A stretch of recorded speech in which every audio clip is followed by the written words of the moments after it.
Salut à tous, bienvenue dans ce quatrième épisode de ma préparation pour l'UTMB 2023. Quatrième épisode qui sera entièrement dédié à l'éco-trail avec le plan nutrition et plan de course d'un point de vue chronométrique, des vidéos qui seront filmées pendant la course et un débrief en fin de vidéo sur cette course, qu'elle soit positive ou négative, mais on espère positive bien entendu. Pour rappel, l'objectif de la course est de réaliser 7h20 sur l'éco-trail. Et vraiment, le bonus, ce serait de se rapprocher de la barre des 7 heures, si ce n'est de la briser. Mais voilà, restons réalistes quand même, hein. C'est une perf qui serait, je pense, un peu trop élevée pour moi, même si je l'ambitionne de loin. Pour le petit déjeuner, on va faire très simple. Du riz, des œufs brouillés avec un peu de crème fraîche et probablement du jambon en plus. Ça, ce sera pris environ 3 heures avant le départ, l'histoire de faire un déjeuner salé et qui soit bien solide pour la course. En attente, je prendrai un petit muffin de chez Athlé environ 30 minutes avant le départ. Ils sont très, très tendres et faciles à manger aussi, donc ce sera très, très agréable pour bien se réveiller avant la course. Premier ravitaillement, donc départ de la base de loisirs de Saint-Quentin jusqu'à Buc. Là, il y a 23,7 km très roulants. J'ambitionne de les faire en 1h53, soit 4,46 au kill. Vous retrouverez le tableau, bien sûr, du plan de course en description, ainsi que le tableau sur la gestion de l'alimentation. Tableau que d'ailleurs j'ai piqué à Mathieu Delpech, hein, tout simplement. Il l'avait présenté dans sa vidéo sur le 90 du Mont Blanc. Je trouve qu'il est facile à réaliser et il permet d'établir un plan de nutrition très clean. Donc je m'en suis largement inspiré. Sur cette partie-là, 2 gourdes chargées en hydrogel BCA de chez Fenyu. Je l'ai régulièrement essayé à l'entraînement. Elle est très efficace d'un point de vue énergétique, très facile à boire avec une petite texture gel, hein, c'est très agréable. Donc je partirai là-dessus avec 2 gourdes, une Baou patate douce que tout le monde connaît en 90 grammes. J'ai commencé à m'habituer au goût et c'est vrai que c'est quand même pas mal d'un point de vue énergétique en début de course.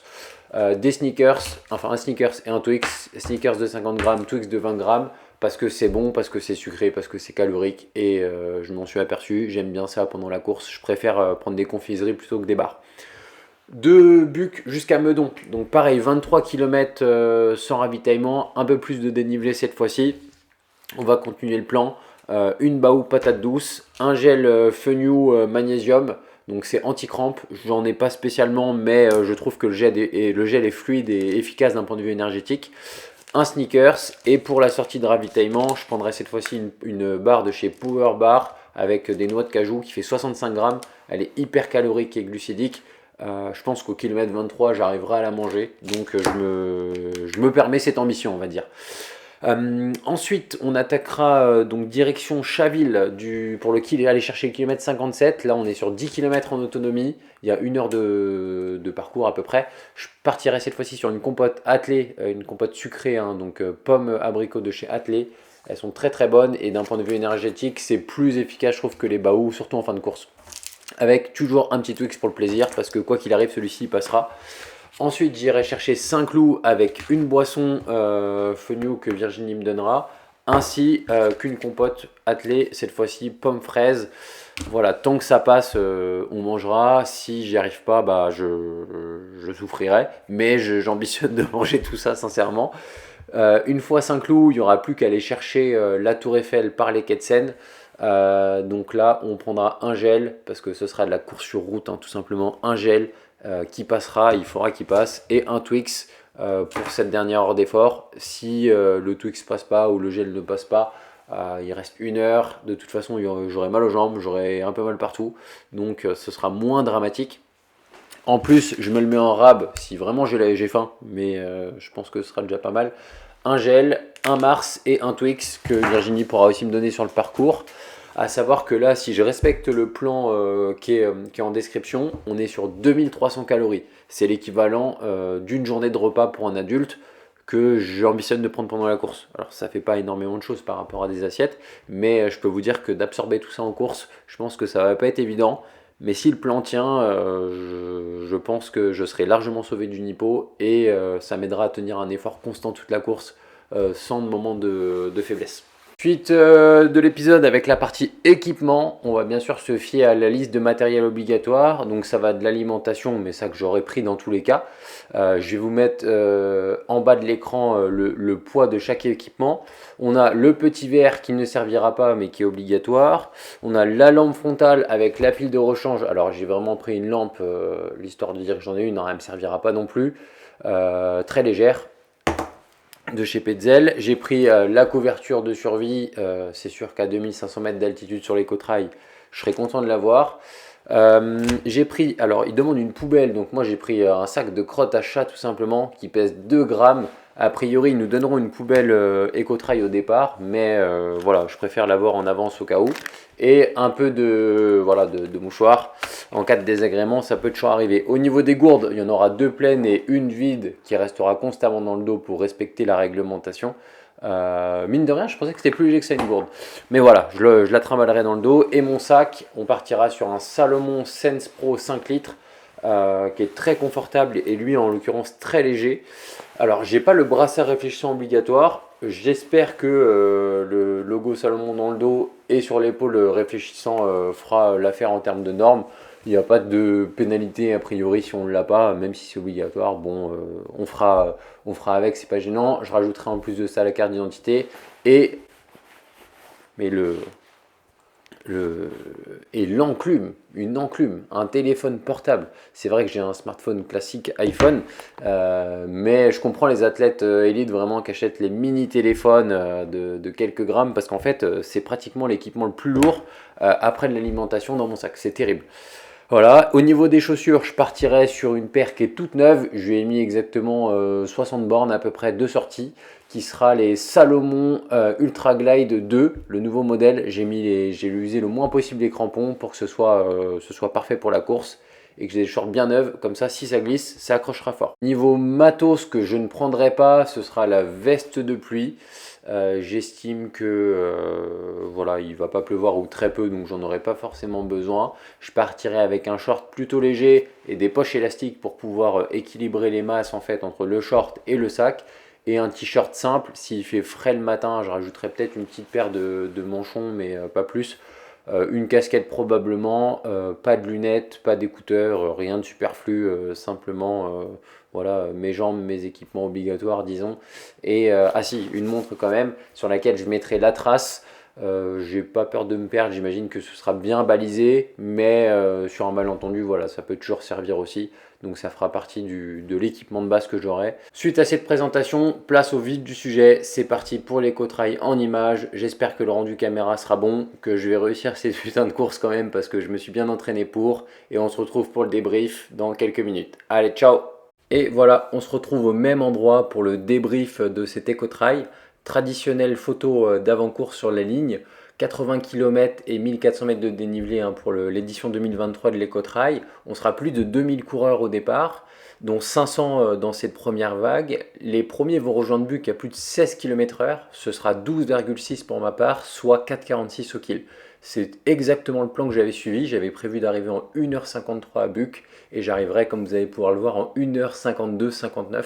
Autant de précision, c'était pas voulu, mais ça montre que j'ai réussi à rester très sage sur cette première partie. Hein. Il faut remonter au 46e coureur pour trouver un départ aussi lent que le mien. Donc je suis parfaitement dans les clous. À Buc, là, vous allez pouvoir voir avec la caméra me voir passer. On est encore groupé. Hein. J'aperçois beaucoup de coureurs devant, beaucoup de coureurs derrière. Les écarts sont vraiment à la seconde. Hein. C'est très très groupé. À Buc, je vais me ravitailler très rapidement. J'avais ce qu'il fallait en termes de nourriture. J'ai rempli les gourdes de manière un petit peu aléatoire. Il y a 23 bornes jusqu'à Meudon et je vais me retrouver à sec assez tôt hein, dès le passage au marathon. D'ailleurs 3:30-59 au marathon, c'est aussi mon nouveau record. Et je vais devoir gérer un petit peu donc mon hydratation et de ce fait mon alimentation parce que si je bois pas, je sais que j'ai du mal à assimiler la nourriture. Donc c'est déjà la première heure de cette course. Ça me fera pas perdre énormément de temps. J'arrive avec 1 ou 2 minutes de retard sur mon plan à Meudon. Ça reste encore largement acceptable. Mais je sens que les minutes qui vont suivre la sortie de ravitaillement vont être vraiment plus dures. Et je vais devoir m'accrocher aussi bien physiquement que mentalement à ce moment-là. Meudon jusque Chaville, c'est une partie très compliquée. On sort du ravitaillement, il n'y a que de l'eau. Moi, j'ai Virginie qui avait pu me donner une compote et une barre comme prévu dans le plan, donc ça m'a quand même aidé à progresser. Mais c'est très plat, c'est très monotone dans la forêt, il faut vraiment s'accrocher. Et là, je subis la répercussion de mon manque d'alimentation juste avant à cause de la déshydratation. Et je suis obligé de lever le pied, hein. Clairement, j'ai du mal à tenir les 12 km/h sur le plat. Je suis plutôt autour des 5,15, 5,20 par kill. Je double le dégât, mais c'est très très dur. Je sens les maux de ventre. Et là, traditionnel pour moi sur les courses, je suis obligé à un moment de m'arrêter, de me pencher un peu en avant. Je vomis de l'air, hein, tout simplement, pas de glaire ou quoi que ce soit, vraiment de l'air. Ça dure 45 secondes et d'un coup, transformation. Je vais beaucoup mieux. Il y a eu un débalisage juste avant le ravitaillement de Chaville. On s'est légèrement perdu, on est parti un peu trop devant, on est revenu en arrière. J'ai bien fait de mettre la trace d'ailleurs parce que j'ai vu que ça avait bipé, je dis ouais c'est curieux. Et on a rebroussé ensuite chemin, redescendu et remonté la côte qu'il fallait pour rejoindre le ravitaillement. C'est peut-être 1 minute 30 de perdu, hein, pas grand chose. Mais comme j'allais mieux depuis quelques minutes, ça m'a pas vraiment handicapé, hein. Je suis vraiment passé au-dessus ce petit détour, alors qu'en général ça casse le moral direct, hein. Mais là j'ai réussi à rester mobilisé dans la course parce que j'étais en canne tout simplement et je savais que j'allais retrouver Virginie à ce moment-là, qu'elle allait pouvoir me redonner une gourde, qu'elle allait me redonner une compote, me remotiver pour continuer la course. Alors là, on est sur le ravitaillement de Chaville, hein, et on attend Adrien, donc on espère que tout va bien.